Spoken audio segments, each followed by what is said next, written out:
地鐵穿越夏日熱城嚟到大埔墟站，喺呢度坐上20R 小巴去烏蛟騰。窗外白雲藍天，陽光綠樹，鮮豔而明亮。到咗終點村口落車，向後轉咗行入烏蛟騰呢座偏僻而傳統嘅客家村落。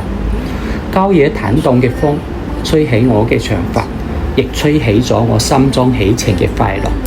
帶住成班群友，穿過悠悠綠野，就進入咗九丹莊，沿住印洲同郊遊徑前行。羅棚竹林蔥翠，溪流潺潺，靜物而幽深。向住新馬村嘅方向繼續進發，腳下小橋流水，四周綠意茂盛，心中有種超脫塵世嘅寧靜。此時頭頂陽光喺樹葉間跳躍，似電影倒帶，將我帶返到去青春嘅夢中。嚟到上下苗田苗心古道，兩旁樹木高大蒼勁，樹葉交錯，形成咗天然嘅綠色隧道。行過新近溪流，企立於生滿青苔嘅溪中石墩上，聽水流嘅低語。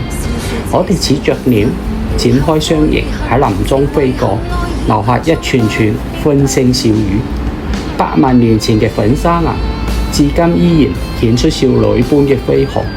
行喺呢條幽深古道上，每一步都感受到自己同自然嘅聯繫，感受到生命嘅青春脈動。前面行到新馬村，新馬村位於新馬灣旁，背靠青山，風景秀麗。村中石屋與田園保留住客家文化嘅純粹，又與自然融為一體，仿如一幅寧靜詩意嘅田園山水畫。我哋穿行過混合住海水同青草氣息嘅田園下方，下一站去荔枝窩。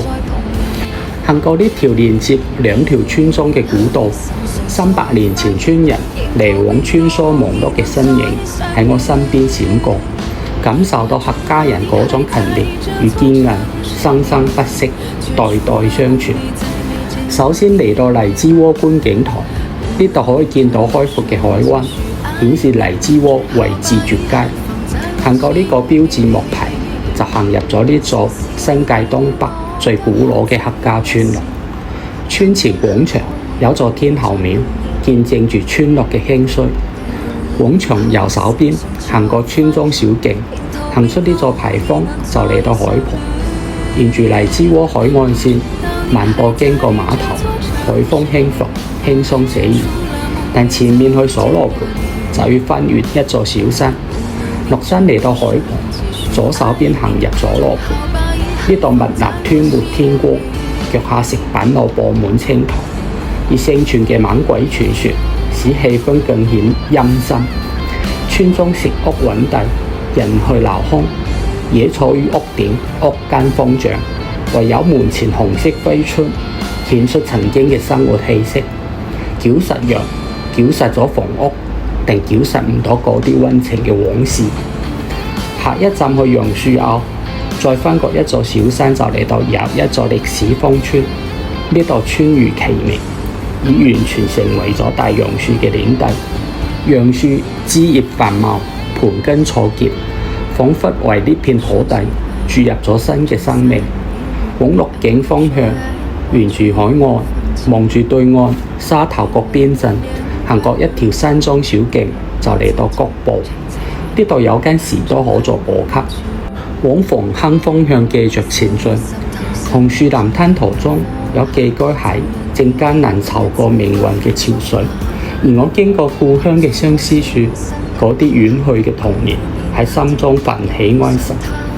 防坑村嘅南海石屎徑上有株鳳凰花正如火如荼咁盛放緊，為呢座閒適嘅鄉村增添咗喜慶嘅氣氛。出村行上一段石階，行出到新娘潭路就嚟到鹿景，喺度可搭56K 小巴去粉嶺。7點半嘅鹿景，只得蚊同我作伴，喺度坐咗一次老爸，好有放縱嘅快樂。趁住夜色，坐小巴返到粉嶺站，行過今日呢段18公里嘅長路線，真正體會到生命嘅意義，唔係到達終點，而係人生嘅每一步中去感受、去聆聽、去尋找。即使世界變幻無常，只要心懷希望，堅定前行，總能喺荒野中揾到屬於自己嘅一抹綠意。